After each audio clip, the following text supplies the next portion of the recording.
മനുഷ്യരാശിയെ പൊള്ളിക്കുകയാണ് ഭൂമിയുടെ ചൂട്. കാരണക്കാർ ആരാണെന്ന അന്വേഷണവും തിരിച്ചറിവും ഉണ്ടാവേണ്ട സമയം അതിക്രമിച്ചിരിക്കുന്നു. അത്രയ്ക്ക് ഗുരുതരമാണ് കാലാവസ്ഥാ വ്യതിയാനം എന്ന പ്രതിഭാസം. ഭൂമിയെ പൊള്ളിക്കുന്നതിനൊപ്പം മനുഷ്യരാശിയുടെ ആരോഗ്യത്തെ കൂടി കവരുകയാണിത്. ലോകമിപ്പോൾ നേരിടുന്ന ഏറ്റവും ഭീകരമായ പ്രതിസന്ധി ഈ ഒരു പരിസ്ഥിതി പ്രശ്നം മാത്രമല്ല, മനുഷ്യാരോഗ്യത്തിന് മേൽ നേരിട്ടുള്ള ആക്രമണമാണ് എന്ന് കണ്ടെത്തിയിരിക്കുകയാണ് ലാൻസെറ്റ് കൗണ്ട്ഡൗൺ 2024 പുറത്തിറക്കിയ പുതിയ റിപ്പോർട്ട്. ലോകമെമ്പാടുമുള്ള ആരോഗ്യ പ്രതിസന്ധികളെ കൃത്യമായി രേഖപ്പെടുത്തി കാലാവസ്ഥാ മാറ്റം എത്രമാത്രം നമ്മുടെ ശ്വാസം മുട്ടിക്കുന്നുവെന്ന് ഈ റിപ്പോർട്ട് വെളിപ്പെടുത്തുന്നു. കാലാവസ്ഥാ വ്യതിയാനം ജീവഹാനിക്ക് കാരണമാകുന്നു എന്നതിന്റെ തെളിവുകൾ യഥേഷ്ടമുണ്ട്. 1990കളുമായി താരതമ്യപ്പെടുത്തിയാൽ കഴിഞ്ഞ ദശകങ്ങളിൽ അത്യുഷ്ണ മൂലമുള്ള മരണങ്ങൾ ഇരട്ടിയിലധികം വർദ്ധിച്ചതായി മനസ്സിലാകും. 2012 മുതൽ 2021 വരെ ശരാശരിയായി ഓരോ വർഷവും 5.46 ലക്ഷം പേർ ചൂട് മൂലം മരിച്ചതായി പഠനം പറയുന്നു. 2023 മാത്രം കാട്ടുതീയിൽ നിന്നുള്ള പുക കാരണം 1.54 ലക്ഷം പേരുടെ ജീവൻ നഷ്ടമായിട്ടുണ്ട്.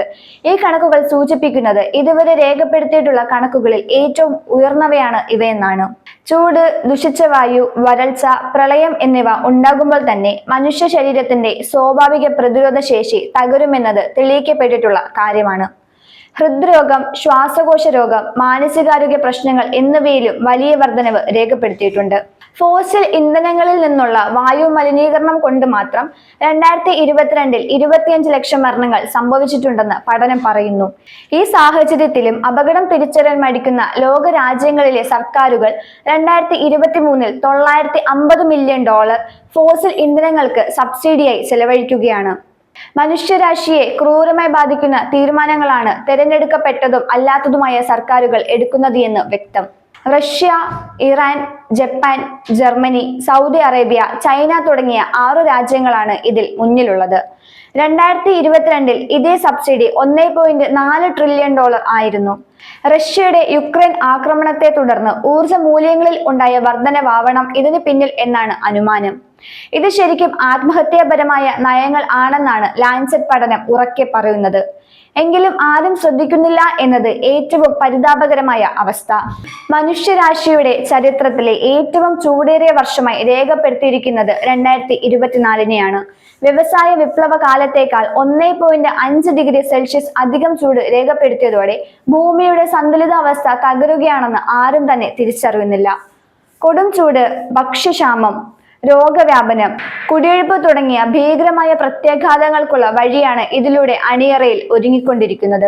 ആഗോള കാലാവസ്ഥാ സഹകരണങ്ങളിൽ നിന്ന് പിന്നോട്ട് പോകാനുള്ള അമേരിക്കൻ പ്രസിഡന്റ് ഡൊണാൾഡ് ട്രംപ് നയങ്ങൾ മറ്റു രാജ്യങ്ങളെയും ആ വഴിക്ക് നയിക്കുന്നതോടെ ആഗോള ആരോഗ്യ നയങ്ങൾക്ക് ശക്തമായ തിരിച്ചടി നേരിട്ട് കഴിഞ്ഞിരിക്കുന്നു.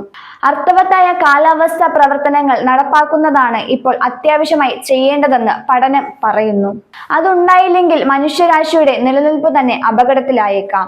കാലാവസ്ഥാ പ്രതിരോധത്തിലൂന്നിയുള്ള അടിസ്ഥാന സൗകര്യങ്ങൾ, കാർബൺ വിമുക്ത ഊർജം, ആരോഗ്യ മേഖലയിലെ നിക്ഷേപങ്ങൾ എന്നിവ കുറെ അളവ് വരെയെങ്കിലും ഈ പ്രതിസന്ധിയിൽ നിന്നും മനുഷ്യരാശിക്ക് കരകയറാനുള്ള പിടിവള്ളികളാവാം. പല രാജ്യങ്ങളിലെയും മുന്നണി പോരാളികൾ കാലാവസ്ഥാ വ്യതിയാനം ചെറുക്കാനുള്ള ശ്രമങ്ങൾ ഇപ്പോൾ നടത്തി വരുന്നുണ്ട് എന്നത് പ്രതീക്ഷയ്ക്ക് വക നൽകുന്നു. കാലാവസ്ഥാ പ്രതിസന്ധി ഭാവിയിലേക്കുള്ള മുന്നറിയിപ്പിനേക്കാൾ പുതിയ യാഥാർത്ഥ്യമാണ് എന്നത് അവർ തിരിച്ചറിയുന്നുണ്ട്. ഇനിയും സാഹചര്യത്തിനനുസൃതമായി പ്രവർത്തിച്ചില്ലെങ്കിൽ മനുഷ്യരുടെ ആരോഗ്യത്തിനും നിലനിൽപ്പിനും കൊടുക്കേണ്ടി വരുന്ന വില ചെറുതാവില്ല. മനുഷ്യരാശി രക്ഷപ്പെടണമെങ്കിൽ ഭൂമിയെ സംരക്ഷിക്കണമെന്ന ചിന്ത കൂടുതൽ ശക്തമാകണം.